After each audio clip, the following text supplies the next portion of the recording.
Ang bola ng puting liwanag ay sumunod kay Lacey nang makatayo siya at tumungo sa timog kanluran. Pagkatapos maglakad ng mahigit 10 metro, nakarating si Lacey sa parang kusina na may lahat ng mga sangkap at kagamitan na kailangan niya. Inipon niya ang mga sangkap na kailangan sa paggawa ng inihaw na manok at nagsimulang magtrabaho. Nakapagtataka, nasa kusina ang lahat ng posibleng kailanganin ng isang tao. Walang kahit isang sangkap o kagamitan sa kusina na hindi nakita doon. Para bang hindi iyon kakaiba. Ang mga sangkap na ginamit ni Lacey ay automatikong mapupunan ang kanilang mga sarili pagkatapos niyang ihanda ang pagkain. Samantala, ang mga miyembro ng Legion mula sa Northern Faction ay nagtipon sa paligid ng Northern King's residence para sa isang protesta. Nalaman na lamang nila na ang Northern King ay lihim na nagpadala ng karamihan sa kanilang mga rasyon ng pagkain. Na nag-iwan sa kanila ng mas kaunting pagkain upang tumagal ng 1 buwan. Wala silang choice kundi harapin ang Northern King para malaman kung ano talaga ang nangyari. Northern Master, mangyaring lumabas. Mayroon kaming napakahalagang itatanong sa iyo. Northern Master, kailangan mong sabihin sa amin kung saan napunta ang 70 toneladang rasyon. Ang aming kasalukuyang natitirang rasyon ay tatagal lamang sa amin ng 1 buwan. Northern Master, anong kakainin natin pagkatapos nito? Mangyaring lumabas. Northern Master. Oo, mangyaring lumabas. Northern Master. Umalangaw-ngaw sa buong lugar ang tunog ng kanilang galit na hiyawan. Maya-maya, lumabas ang Northern King sa kanyang bahay at pinandilatan sila ng masama. Anong meron sa lahat ng kaguluhan? Ayon sa mga alituntunin ng Legion, ang pagtitipon para sa isang protesta tulad nito ay may parusang pagpugot ng ulo sa publiko. Huwag mong isipin kahit 1 segundo na hindi ako mangangahas na pugutan kayong lahat. Bulalas ng isa sa mga miyembro. Hindi kami naririto para manggulo. Northern Master, gusto lang naming magtanong sa iyo para makakuha kami ng paliwanag. Oo, ang gusto lang namin ay paliwanag mula sa iyo. Northern Master, sige, kung ganoon, ano ang gusto mong itanong sa akin? Tanong ng Northern King.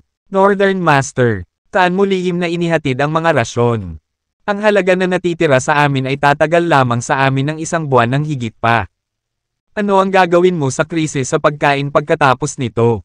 Ito ay may kinalaman sa kaligtasan ng lahat ng aming mga kasama. Kaya't ipagpaumanhin po ninyo na kailangan namin kayong harapin ng ganito.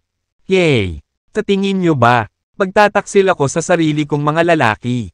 1 unit lang tayo. Remember, kung bababa kayo, bababa na rin ako. Ginagamit ko lang ang mga rasyon para makakuha kayo ng mas maraming benepisyo. Nakangising sagot ng Northern King. Alam niya na ang bagong Camp Masters ay nag-iimbak ng mga mapagkukunan para sa mga layunin ng pangangalap habang sila ay nag-set up ng kanilang mga camp. Nagpa siya ang Northern King na paboran ang bagong Camp Master sa pamamagitan ng pagbibigay sa kanila ng mga rasyon. Sa ganoong paraan, magiging kanya pa rin ang rasyon sa hinaharap. Higit pa riyan, madadala niya sila sa distrito ng Camp Master at mailapit sila sa TS na magpapalakas ng kanilang kalidad ng buhay. Gayunpaman, ang plano niyang ito ay isang top secret, kaya hindi niya ito maisisiwalat sa mga ordinaryong miyembro ng Legion. Anong klaseng benepisyo ang nakukuha mo sa amin sa mga rasyon na iyon? Northern Master, at saka, ano ang gagawin natin para sa pagkain kapag naubos ang ating rasyon makalipas ang 1 buwan? Tanong ng mga miyembro ng Legion. Huminga ng malalim ang Northern King nang magpasya siyang sabihin sa kanila ang tungkol sa lihim na planong iyon. Tanungin ko kayo nito, lahat ba kayo ay naglalayo na gugulin ang natitirang bahagi ng inyong buhay na namumuhay tulad ng ginagawa ninyo sa Legion? Umiling ang mga miyembro ng Legion. Siyempre hindi, tapat na tayo sa buhay na ito noon pa man. Ngunit wala na tayong masyadong mapagpipilian. Puno na ang Camp North at Camp South. Kaya hindi na kami makakasali sa camps nila. Kahit na magsimulang mag-recruit ang mga Camp Masters, magkakaroon ng hindi bababa sa 100 aplikante na lalaban para sa mga posisyon na iyon. Kaya hindi tayo magkakaroon ng pagkakataon. Bakit mo kami tinatanong tungkol dito? Northern Master, may paraan ka ba para makapasok kami sa isang kampo o ano? Kabanata 2712. Ang lahat ay matamang nakatitig sa Northern King habang sabik silang naghihintay ng kanyang sagot. Ipinapangako ko sa inyong lahat na malamang na masisiyahan kayo sa isang magandang buhay sa isang kampo isang buwan mula ngayon. Ang pinakamahalaga, lahat kayo ay magkakaroon ng pagkakataong magkaroon ng magandang kinabukasan para sa inyong sarili. Naniniwala akong ang pangangalakal ng 70 toneladang rasyon para sa gayong pagkakataon ay katanggap-tanggap sa inyong lahat. Tama ba? Tiniyak sa kanila ng Northern King. Ang kanyang mga salita ay nagpasigla sa lahat dahil ito ay palaging pangarap nilang maging bahagi ng isang kampo. Natural lang sa kanila na matuwa ng husto nang magkaroon sila ng pagkakataon na tuparin ang pangarap na iyon. Hindi nila maiwasang makonsensya dahil sa pagdududa sa Northern King na talagang tinutulungan niya silang magkaroon ng magandang kinabukasan. Gayunpaman, may hindi pa rin sigurado sa kaayusan. Ngunit ang Camp North at Camp South ay punong-puno sa ngayon. At walang anumang salita tungkol sa kanilang pager recruit kamakailan. At saka, kahit nagre-recruit sila, walang paraan na makaka-recruit sila ng ganoon karaming tao. Tatansya ko ay makakakuha sila ng 100 o 200 lalaki sa pinakamainam. Masyado kang makikitid. Dahil lang sa hindi nagre-recruit ang Camp North at Camp South ay hindi nangangahulugan na ang iba ay hindi. Nawala ng malay ang lahat ng marinig iyon. Ano? May mga bagong camp sa TS Island ngayon. Kailan pa nagkaroon ng bagong camp masters ang TS Island? Ang taong ito ay nagmula rin sa labas ng mundo. Well, hindi mahalaga kung ano ang background ng taong ito. Hanggat siya ay isang camp master. Ang mga miyembro ng Legion, na nagrereklamo at nagpoprotesta kanina, ay agad na sinimulan ng mantikilya ang Northern King. Ngayon, tandaan na top secret ang kaayusan na ito. Kaya huwag magsabi ng kahit kanino tungkol dito. Kung ang sino man sa inyo ay hahayaan itong mad-ulash, maaari ninyong magalit ang Camp Master. Tisiguraduhin kung paparusahan kita ng matindi. Dagdag ng Northern King. Agad na tumahimik ang mga miyembro ng Legion at tumigil sa pagtalakay sa bagay na iyon. Aalis na sana sila nang muli silang tinawag ng Northern King. Sandali, ang mga lalaki ay lumingon at nagtanong. Ano ito? Northern Master. Ang Centuria ng Northern Faction ay nagtaksil sa amin. Mapapahiya tayo kung uupo lang tayo at hahayaan silang makawala. Dapat nating salakayin ang Centuria. Hindi ba sila pinamumunuan ng isang makapangyarihang commander? Northern Master. Sigurado ka bang mayroon tayong kailangan para talunin sila? Ang Southern King ay nagsabi na siya ay tumaas sa kapangyarihan sa pamamagitan ng paggamit ng isang Earth level na banal na sandata. Ngunit sa palagay ko ay hindi masyadong maaasahan ang impormasyong iyon. Kung ang bagong commander na iyon ay tunay na kayang talunin ang 10 malungkot na mandirigma at ang hari sa timog. Kung gayon dapat ay mas makapangyarihan siya kaysa sa iyo. I don't think we can take him down. Nag-hire ako ng isang napakalakas na mandirigma para pangasiwaan ang kanilang bagong commander. Kaya wala kayong dapat ipag-alala. Tiniyak ng Northern King sa kanila. Nang marinig iyon ay muling nagalit ang lahat. Ano? Ang Northern King ay kumuha ng makapangyarihang mandirigma para labanan ang bagong commander ni Centuria. Posible kayang ang makapangyarihang mandirigmang iyon ang bagong camp master kapag nagkataon. Maaaring matalo ni Dexter ang isang Legates. Ngunit walang paraan na makakalaban niya ang isang camp master. Ang ating tagumpay ay nasa bag. Sa pag-iisip na iyon. Ang mga miyembro ng Legion ay sumunod sa likod ng Northern King habang sila ay patungo sa distrito ng Centuria. Nagulat ang hari sa timog matapos marinig ang tungkol sa isang taong nagsisimula ng bagong kampo. Sino ang taong ito? Paano kung may nagtatrabaho kay Dexter o sa mga tauhan niya? Wala akong maisip na may sapat na kapangyarihan para gawin iyon. Kung ganoon, magpapakatanggal lang ang Northern King kung ang kinuha niya para kalabanan si Dexter ay talagang nagtatrabaho para kay Dexter. Hindi pa nakikilala ng Northern King ang bagong commander ni Centuria. Kaya ang senaryo ay ganap na posible. Oh, pare, I bet the look on the Northern King's face will be priceless if he found out about that. Sa distrito ng Centuria, nadobol ni Soulwolf ang halaga ng seguridad sa pangunahing pasukan matapos malaman na aatake sila ng Northern King sa lalong madaling panahon. Kabanata 2713.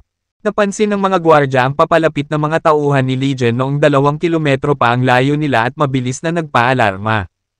Alerto! Alerto! Papasok na mga kaaway! Maghanda para sa labanan!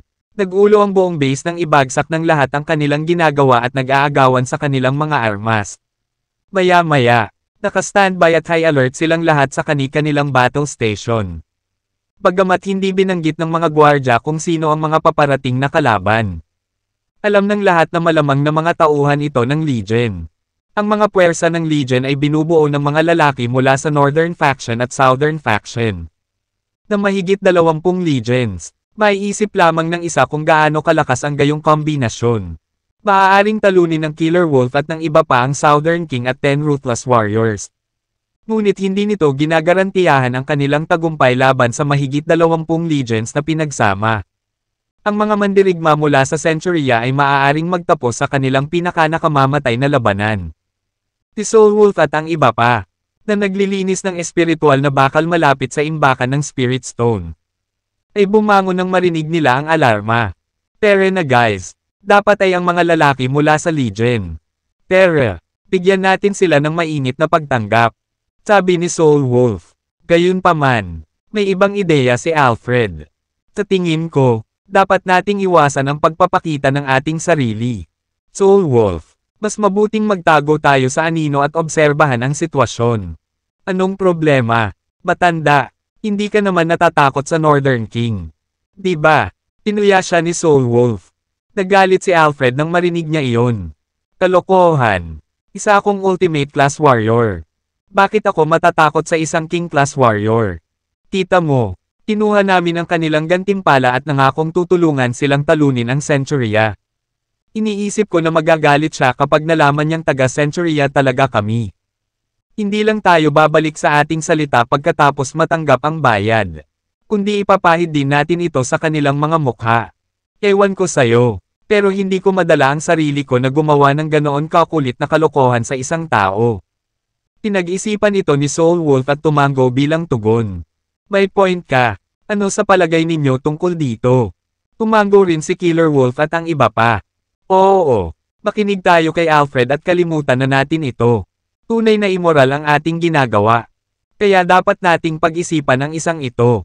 Sigurado akong maganda ang mangyayari sa mga mababait. Kaya maging mabait tayo sa kanila at itago ang sarili natin. Matapos makapunta sa pangunahing pasukan, nagtago sila sa isang ligtas na lugar at pinagmasdan ang sitwasyon. Hindi nagtagal ay dumating na ang mga lalaki mula sa Legion sa front gate. Mayroong 20 legion sa loob ng Northern Faction at Southern Faction. Kaya mayroon silang halos 20,000 lalaki sa kanilang pagtatapon. Di nagtagal, ang 20,000 lalaki ay pinalibutan ng husto ang base ni Centuria sa lahat ng panig. Na agad na ginawang mukhang mas mababa ang Centuria kung ikukumpara. Grabe ang dami natin dito. Matatalo kaya ng mga tauhan ng bagong commander ang malaking hukbong ito. Malamig na sumigaw ang Northern King. Akbang pasulong. Ang bagong commander ng Centuria. Isang malakas na buntong hininga ang umalangaw-ngaw sa buong lugar, na nakaapekto sa moral ng mga nakarinig nito sa isang tiyak na antas. Ang sumunod na nalaman nila. Isang figure ang bumaba mula sa langit at dumapo sa dingding ng base.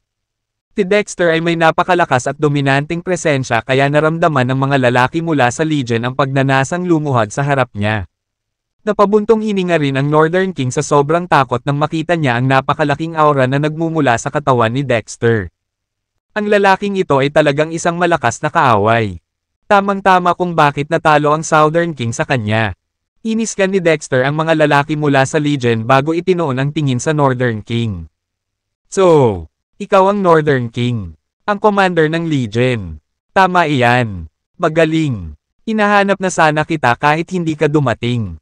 Oh, bakit mo ako hahanapin? Plano kong kunin ang Legion para sa aking sarili. Alinman sa mapayapa na pagsuko at samahan mo ako o hintayin kong matalo ka sa pagpapasakop. Nasa iyo ang pagpipilian. Ganyan kabastusan. Ang yabang kaya. Ang ganyang kabaliwan. Nawala ang galit ng Northern King nang marinig niya iyon. Kung tutuusin, ito ang unang pagkakataon na may nagpahayag sa kanyang mukha na makukuha niya ang kanyang hukbo. Kabanata 2714. Sumigaw ang Northern King. Dexter, alam kong napakalakas mo at mayabang.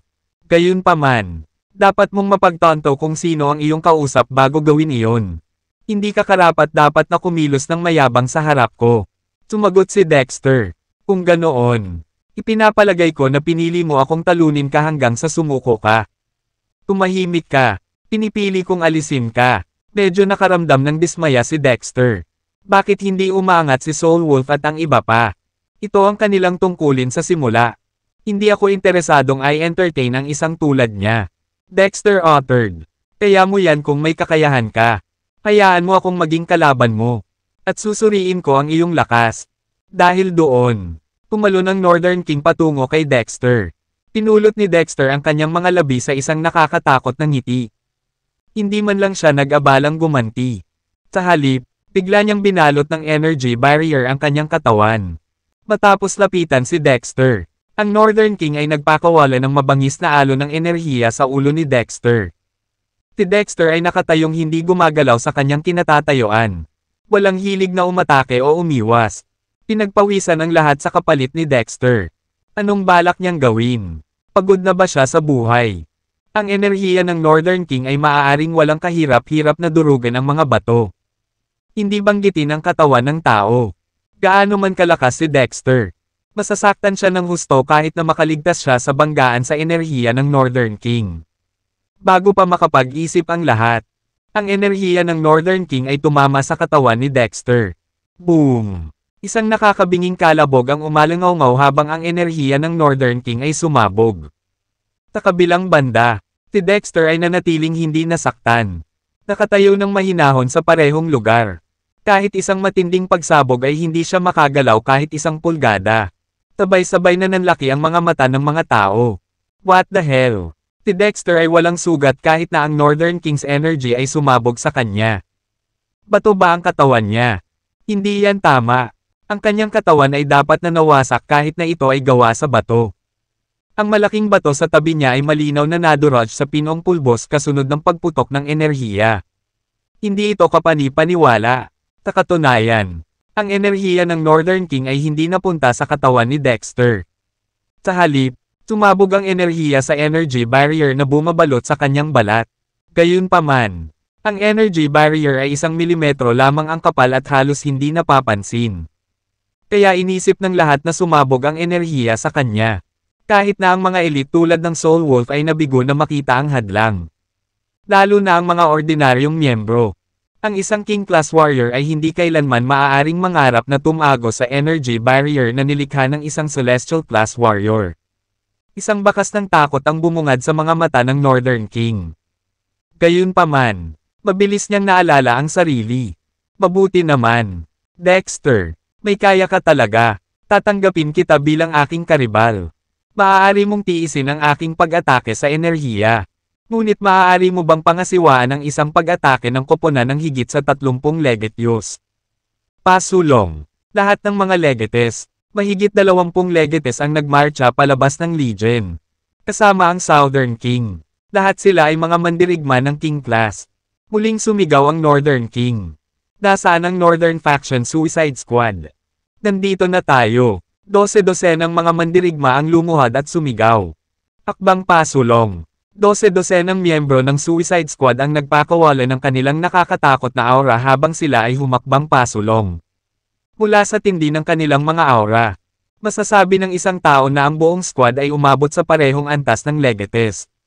Dahil silang lahat ay mga mandirigmang King Class, ang Northern King ay nagpatawag ng mahigit 30 King Class Warrior para tulungan siya sa maikling panahon lamang.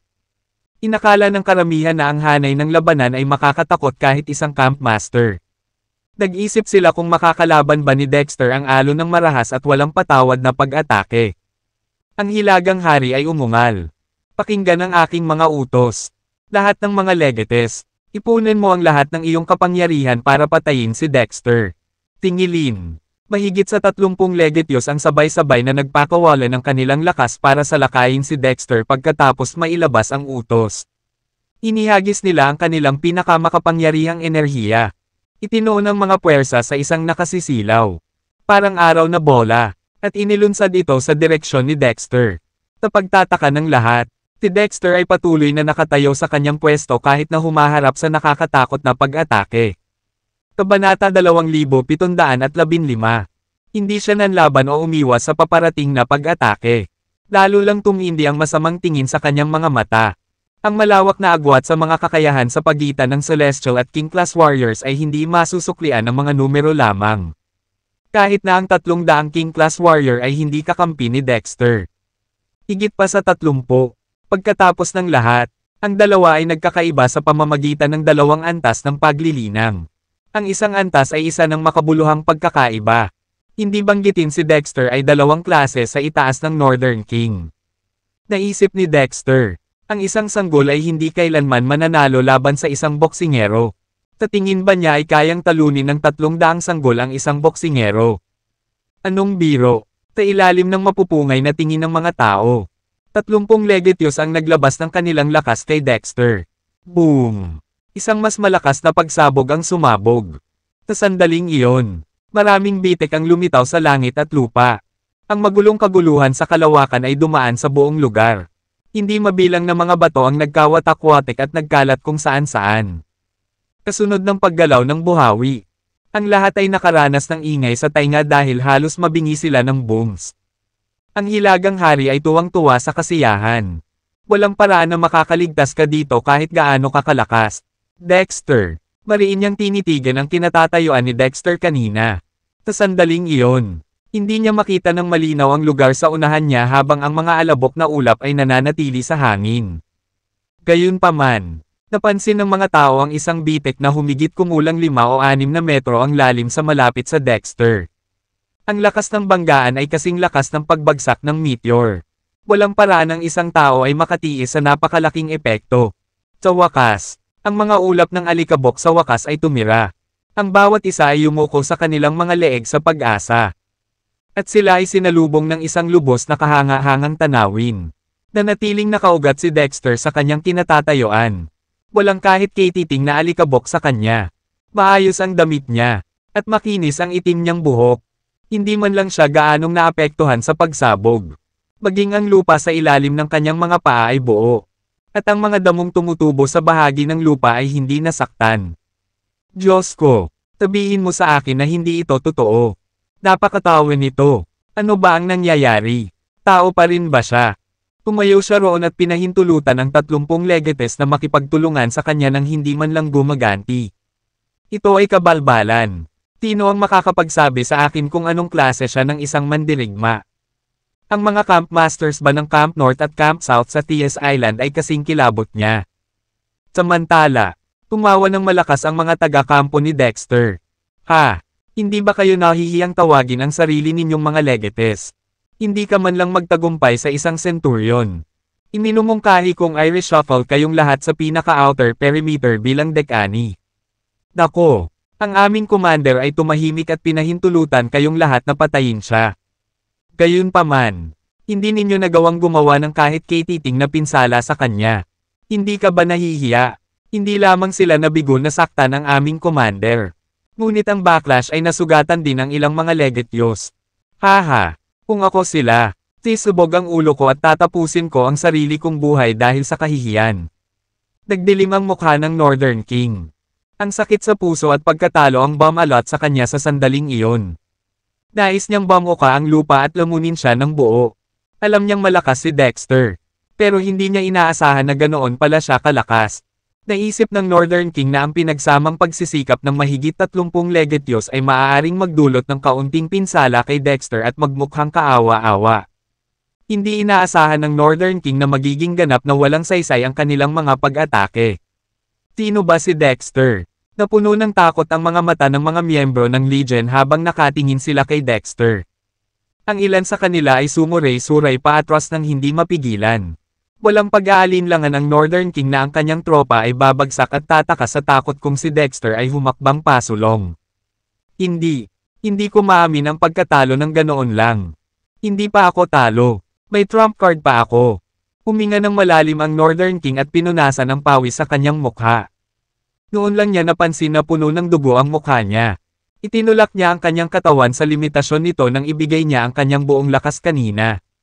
Na naging dahilan upang siya ay mapunta sa isang mahina, kahabag-habag na kalagayan, na may dugong tumatagos sa kanyang balat. Sumigaw ang Northern King. Dexter, huwag kang masyadong mapuno sa iyong sarili. Wala kang iniwan sa akin maliban sa gamitin ang aking trump card. Naaliw siyang tinitigan ni Dexter. Naipakita ko na sa kanya ang aking napakalakas na kakayahan. Ngunit ayaw pa rin niyang sumuko at ginagawa pa ang pagwawalang bahala ng kanyang trompeta. Kabanata 2716. Hindi alam ni Dexter kung ano ang trump card ng kabilang partido. Well then, reveal your trump card. Nakangiti niyang sabi. Inalis ng Northern King ang isang spirit stone sa kanyang bulsa at dinurog ito sa mga piraso. Sir, may problema po ako ngayon. Pakiusap, tulungan mo ako. Marahas na nanginig ang espiritong bato sa bulsa ni Alfred. Kasabay nito, naramdaman niya ang isang daloy ng kamalayan na nagmumula sa bato. Napagtanto ni Alfred na ang daloy ng kamalayan ay talagang isang paghingi ng tulong. Nakangiti niyang tugon. Panahon na para kumilos ako. Magkaaway tayo ngayon. Magdahan-dahan lang kayo sa akin. Guys, pumalaklak si Tyler. Alfred, naalala mo pa ba yung pangako natin? Siyempre ginagawa ko. Kakatawanin ko ang Northern King habang kinakatawan mo ang Great Marshal. Tasabak tayo sa head-to-head fight. Oo, tandaan. Ang talo ay kailangang maging apprentice ng nanalo. Paalala ni Tyler sa kanya. Deal. Pagkatapos, sa isang paglukso, tumaas si Alfred sa mahigit 100 metro ang taas at lumapag sa tabi mismo ng Northern King. Lumitaw ang isang napakalaking bunganga kung saan siya napadpad ng marahas na yumanig ang lupa. Nagulat ang Northern King sa biglang pagsulpot ni Alfred. Damn! Ano iyon? Mabilis itong nahulog na parang meteorite. Nang mapagtanto na iyon ang kanyang trump card. Nagulat ang Northern King. Natuwa siya sa mga kakayahan na ipinakita ni Alfred sa lahat ng naroroon. Gayunpaman, nagulat pa rin siya na ilang segundo lang ang inabot ni Alfred para tulungan siya. Lalo na't nadurage niya ang Spirit Stone ilang sandali lang ang nakalipas. Dito lang ba siya nakatira? Napansin ng Northern King na talagang tumakbo palabas si Alfred mula sa kampo ni Centuria. Isa kaya siya sa kanila? Hindi. Imposible iyon. Nag-o-overthink ako dito. Imposibleng ang isang Camp Master Warrior ay magpapasakop sa Centuria. Lahat ng tao sa base ng Northern King ay nakatingin kay Alfred ng may pagtataka. Hindi nila maiwasang magtaka kung siya ba ang mandirigma na inimbitahan ng Northern King kapalit ng napakalaking halaga ng kanilang rasyon. Kailangan nilang aminin na si Alfred ay tila nakakatakot nang ipakita niya ang kanyang kapangyarihan ilang sandali ang nakalipas. Gayunpaman, hindi nila alam kung gaano siya kalakas kumpara kay Dexter. Samantala, ang mga tao ni Dexter ay tulalang tumingin kay Alfred. Anong ginagawa mo, Alfred? Bakit bigla kang nasa panig ng kalaban? Ipaglalaban ba natin siya ngayon? Halos lumuwa ang kanilang mga mata sa kanilang mga socket sa susunod na sandali. Sa kanilang pagkataranta, biglang lumuhad ang Northern King sa harap ni Alfred. Pagbati, Sir, nang makitang lumuhad ang kanilang pinuno. Lumuhad din ang mga miyembro ng Legion sa harap ni Alfred. Pagbati, Sir. Masigla ang malarosas na pisngi ni Alfred habang may pagmamalaki siyang nakatayo sa harapan nila. Upang igalang at handgun. Hindi man lang sumuko ang Northern King kay Dexter at pinangunahan siya ng mga hukbo na salakayin siya. Oh, tingnan mo siya ngayon. Maamo na humahaplos sa aking paanan. Lahat ng tao sa kampo ni Dexter, pati si Dexter, ay nabigla sa pagliko ng kaganapan. Ano ang pinapasok ni Alfred? Bakit napakagalang sa kanya ng Northern King? Ikinaway ni Alfred ang kanyang kamay. Baka bumangon kayong lahat. Ang Northern King at ang kanyang mga tagasunod ay maingat na bumangon. Nori, bakit mo ako pinatawag? Sir, siya ang nagpahiya kay Legion. Humihingi ako ng tulong sa iyo para turuan siya ng leksyon. Tagot ng Northern King. Tapos tinuro niya si Dexter. Isang awkward na sulyap ang ginawa ni Alfred kay Dexter at bumulong. Kailangan kong tumulong sa pag-alis ng mga problema nila ngayong binayaran na ako. Sana maintindihan mo. Sino sa inyo ang handang ipaglaban ako? Halika, kalahati. Isang kirot ng realisasyon ang tumama kay Dexter noon. Siguradong niloko ni Alfred ang mga rasyon sa Northern King. Hindi niya tinutulungan silang malutas ang anumang mga problema. Niloko niya sila. Si Soulwolf at ang iba pa ay hindi na mapakali. Ang Alfred na iyon ay isang tusong matandang Zorro. Nag-igting ang mga ngipin ni Soulwolf. Hayaan mo akong talunin ang mapagpanggap na tusong fox na ito hanggang sa mamatay. Nagmamadaling sabi ni Tyler. Hindi ako papayag niyan. Nakipagdeal ako kay Alfred. Walang sino man sa inyo ang makikialam dito. Sa isang talon, tumalon si Tyler sa tuktok ng pader at inihayag. Makikilala kita ngayon. Kabanata 2717. Nagpalitan ng tingin si Soul Wolf at ang iba pa. Lalabas ba tayo dyan? I think we have to. Ang Northern King ay hindi tanga. Kung mapapansin niyang kasama ni Tyler si Centuria, malalaman niyang niloko siya. Magtago man tayo. Wala tayong niloloko kundi ang sarili natin. At saka, paano kung talagang niloko natin ang Northern King? Parang hindi niya tayo masasaktan. Oo, labas tayo dyan. Pagkatapos nilang magkasundo, isa-isa silang tumalon at nagpakita ng sarili. Samantala, habang inaasahan ng Northern King na ipapakita ni Alfred ang kanyang kapangyarihan at tutulungan siyang mabawi ang ilang dignidad. Isa pang matandang lalaki ang nagpakita mula sa base ng Centuria. Nataranta ang Northern King sa nakita ng matanda. F***, hindi ba isa ang matandang ito sa 3 camp masters na nabangga ko? Bakit kasama niya si Centuria? At bakit niya inaaway si Sir? Nang irak niya ang kanyang utak upang pagsama-samahin ang mga piraso ng puzzle. Nagpakita rin ang ilang iba pa mula sa Centuria. Ang kanilang mga pagpapakita ay nagsilbi lamang upang higit siyang lituhin. Nakilala niya ang mga pamilyar na mukha na grupo ng mga hamak na nanlinlang sa kanyang mga rasyon. Isa pa, kasama nila ang lalaking inakala niyang trumpo niya. Bakit lahat sila kasama si Centuria? Damn it, galing kaya sila sa kampo ni Dexter? Kung ganoon nga, toneladang rasyon ang binabayaran ko sa kanila para saktan ang sarili nilang mga tao. Ang Northern King ay lumaki ang galit sa realisasyon. Tumingin si Alfred kay Tyler at sinabing, Tyler, kinakatawan mo si Centuria, di ba? Siyempre, kinakatawan mo si Legion. Tama, siyempre, nakatanggap ako ng kabayaran mula sa kanila. Makatarungan lang na solusyonan ko ang problema nila. Sagot ni Alfred, malaki. Sana may matutunan akong 1 o 2 bagay mula sa iyo. Kung gayon, sabi ni Tyler, hindi nagtagal ay nag-away ang dalawa. Matagal na nilang gustong magkaroon ng tunggalian. Ngunit hindi dumating ang pagkakataon. Siguradong hawak ni Tyler at Alfred ang pagkakataon ngayon. Pareho silang nagbigay ng kanilang makakaya at buong pusong lumaban. Natigilan ang mga miyembro ng Legion. Hindi sila makapaniwala kung gaano kalakas sina Tyler at Alfred. Gaano kalakas ang mga taong iyon mula sa Centuria na kahit isang random na tao ay maaaring karibal sa trump card na ang Northern King mismo ang nag-recruit. Nang makita ang matinding labanan, si Soul Wolf at ang iba pa ay nangangati na sumama. Alfred, anong ginagawa mo? Hayaan mo akong pumalit sa iyo. Sabi ni Soul Wolf. Tyler, ang tanga mo. Paanong hindi mo pa natatalo si Alfred? Bakit hindi mo ako hayaang lumaban? Tumango si Killer Wolf. Alfred, how dare you say you represent Legion? Nakakahiya ka. Magwala at hayaan mo akong kumatawan sa Legion. Sabi ni Ares, Legion, tatawag ba kayo ng tulong ngayon? Bakit hindi mo ako bayaran ng 30 toneladang rasyon at ako ang lalaban sa iyong kahalili? Walang pangalan na mapanuksong iminungkahi. Ang Northern King ay nagalit at nagluwa ng isang subo ng dugo sa nakakainsultong pananalita ni Nameless. Sobra naman ang mga lalaking ito. F***, lahat sila ay nakipagtulungan para lokohin ako. Dapat nilang malaman na hinihiling ko sa kanila na harapin si Centuria. Ngunit mayroon silang pisngi na sumang-ayon sa aking kahilingan. Kasuklam-suklam. Nais ng Northern King na mapunit niya ang mga ingrate sa 1,000,000 piraso. Hindi mo lang ako niloko, kundi pati ikaw ay yumuko para insultuhan ako sa mga nakakababang salita. Sa tingin mo ba hindi ako magagalit? Hindi nagtagal ay naunawaan ng mga miyembro ng Northern Faction kung ano ang nangyayari mula sa mga pag-uusap. Ano ba talaga ang F***? F***, bigla akong may naisip. Well, ibilang mo ako. Sa tingin ko pareho tayo ng iniisip. Maaari bang ang trump card na binayaran ng Northern King ng napakaganda ay mula sa Centuria?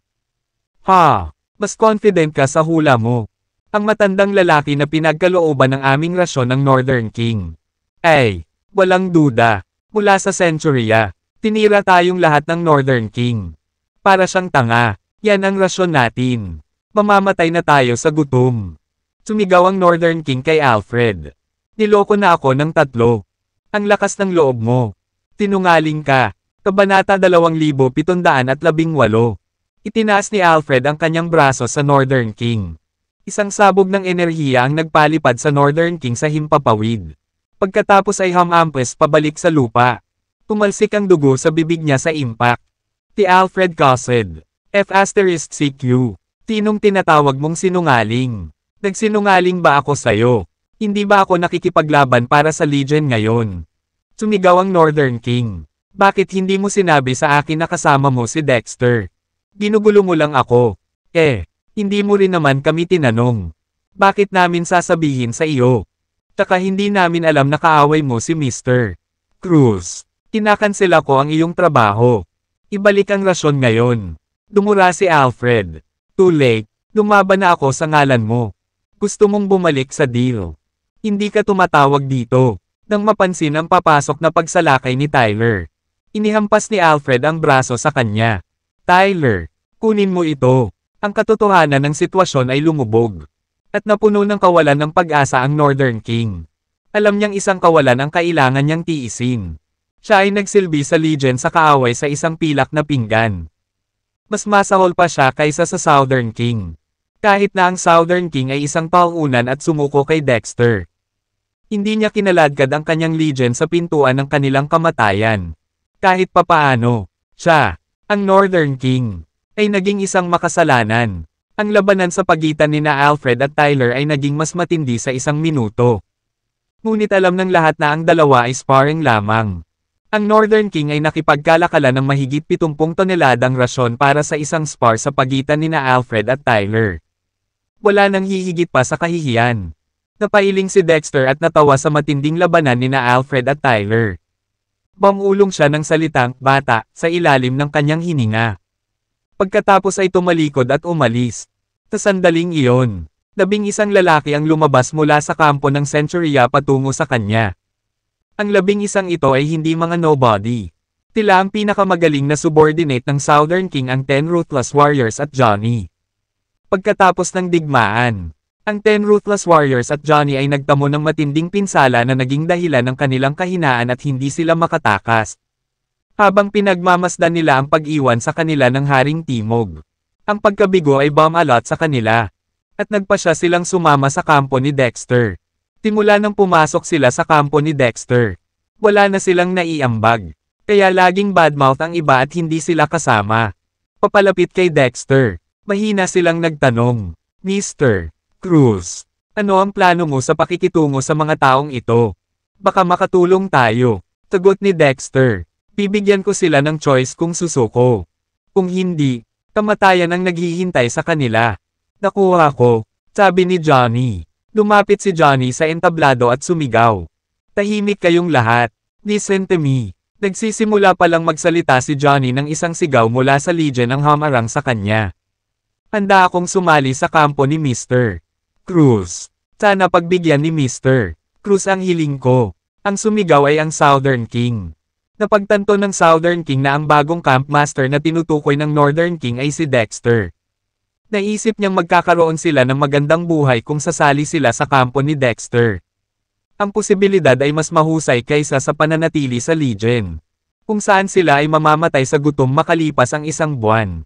Kahit isang tanga alam kung aling panig ang pipiliin. Sagot ni Johnny. Oo naman. Walang problema. May gustong sumali sa Centuria. Biglang nagbulungan. Ako. Gusto kong sumali. Isali mo ako. Payag akong sumali sa Centuria. Ginoo. Si Cruz ay isang banal na tao. Handa akong maglingkod sa kanya at mamatay para sa kanya. Hindi lamang napagtanto ng Southern King na si Dexter ang bagong camp master na tinutukoy ng Northern King. Ngunit napagtanto din ito ng iba. Kahit na ang isang idiot ay alam ang malinaw na pagpipilian. Natural. Tinanggap ni Dexter ang sinuman.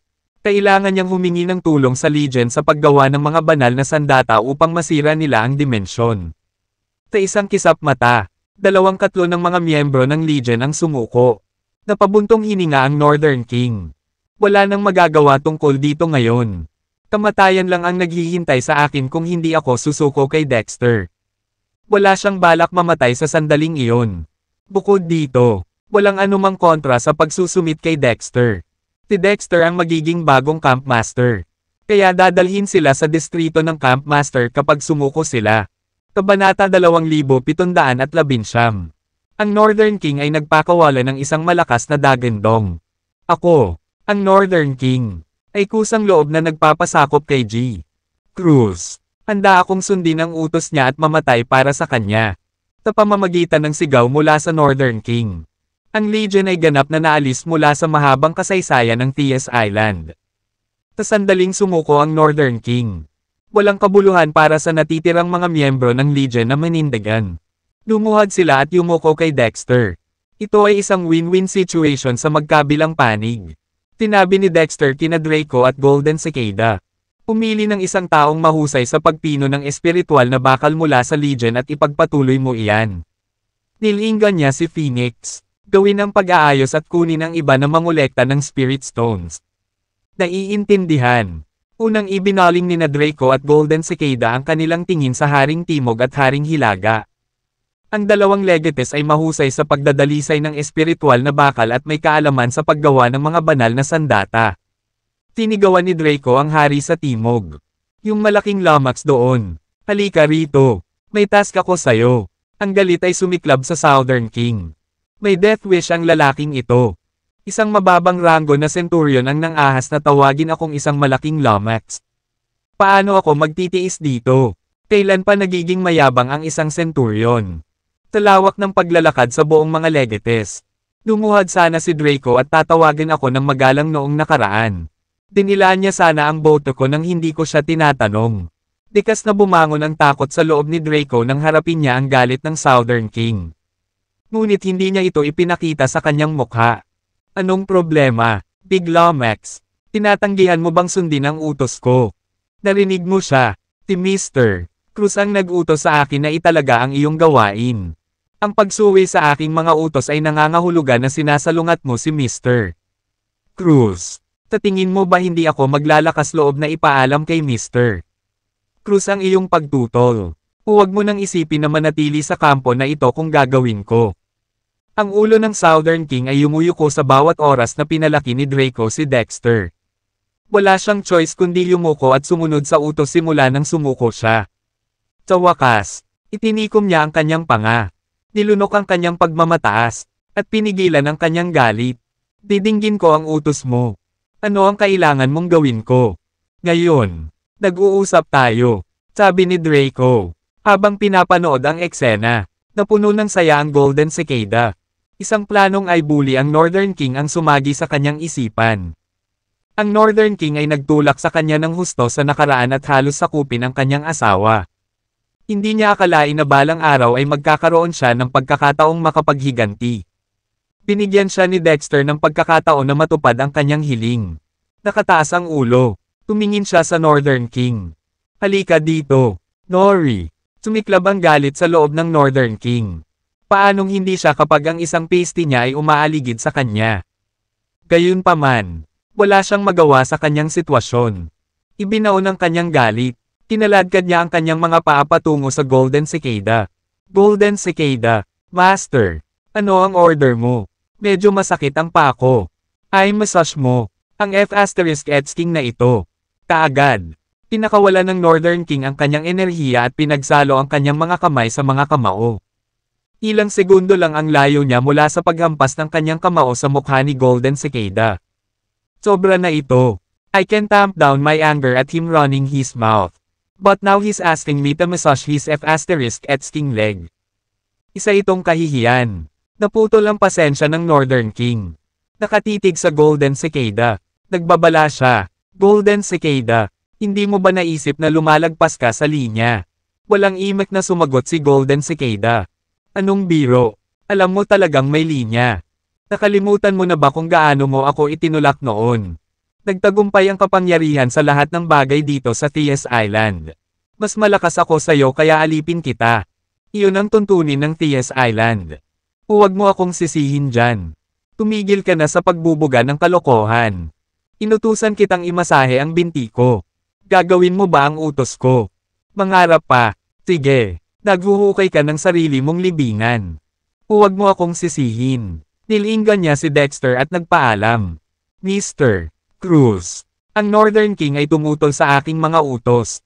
Hindi ko siya mapasunod. Sana maparusahan mo siya. Nanigas ang katawan ng Northern King. Alam niyang wala siyang magagawa kung gusto siyang parusahan ni Dexter. Ipinalagay niya na ang isang mandirigma na kasing lakas ni Dexter ay magiging malupit pagdating sa mga parusa at maaaring kitilin pa ang kanyang buhay. Pinalot siya ng pagkabalisa. Pinalot ng malamig na pawis ang kanyang katawan. At nahihirapan siyang huminga. Kabanata 2720. Gayunpaman, hindi pinagalitan ni Dexter ang Northern King.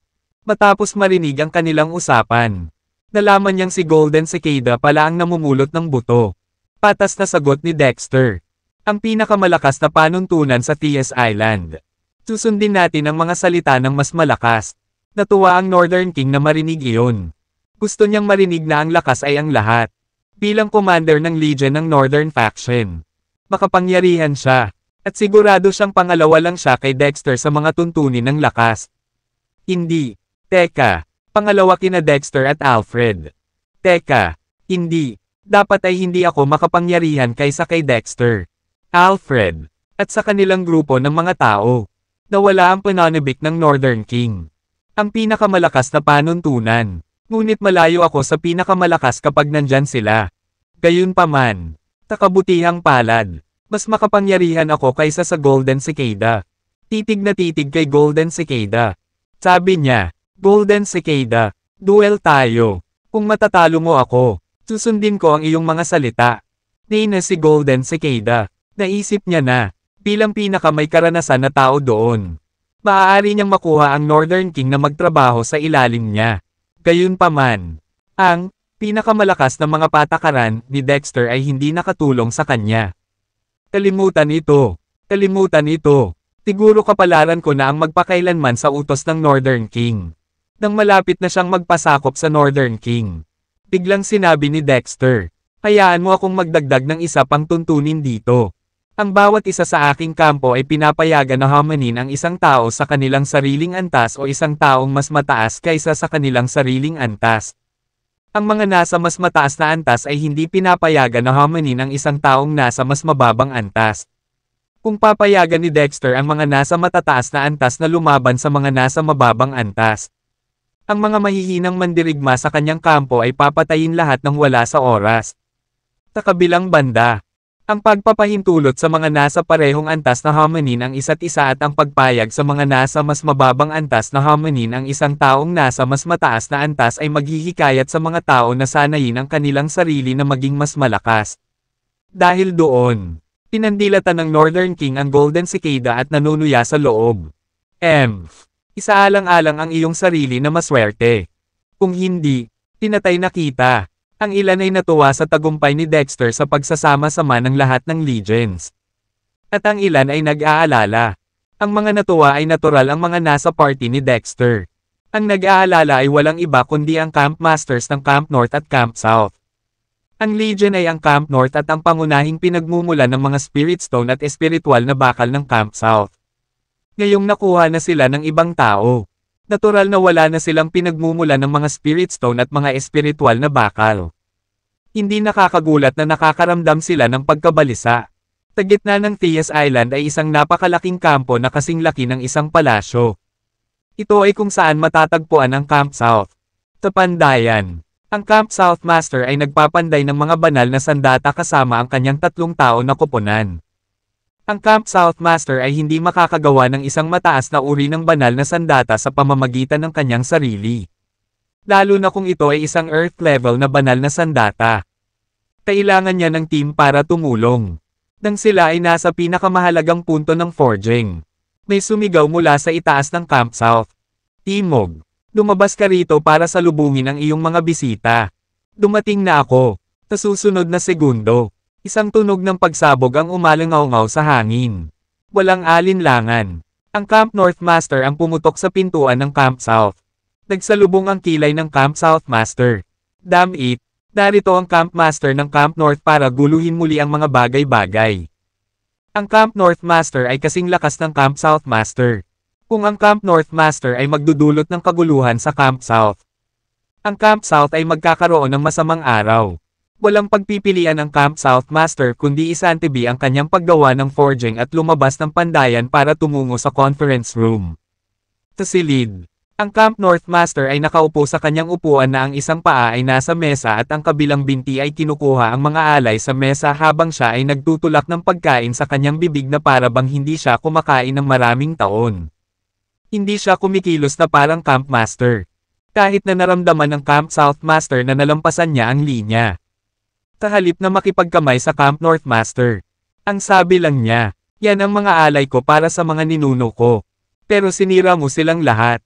Hindi mo ba naisip na tumatawid ka ng linya dito? Ang Camp North at Camp South ay parang nasa isang friendly competitive na relasyon. Ngunit ang totoo ay magkaaway sila. Gayunpaman, ang Camp North at Camp South ay hindi maaaring makipagdigma sa isa't isa. Dahil ito ay lalabag sa mga patakaran ni Thies. At sila ay parurusahan ni Thies. Kapag talagang kailangan ng dalawang Camp Masters na lutisin ang isang bagay gamit ang kanilang mga kamao, ipapadala nila ang kanilang mga tao upang kumitawan sa kanila sa isang labanan. Bumisi ang Camp North Master sa Camp South Master, na nagpapakita ng kanyang madilaw na ngipin. Southie, huwag kang magalit. May konti lang ako sa mga handog mo. Kung naiinis ka dyan, ibabalik ko sa'yo. Isa pa, hindi ito parang kakainin ng iyong mga ninuno ang mga handog na ito. Hindi ba sila nasasayang ng ganito?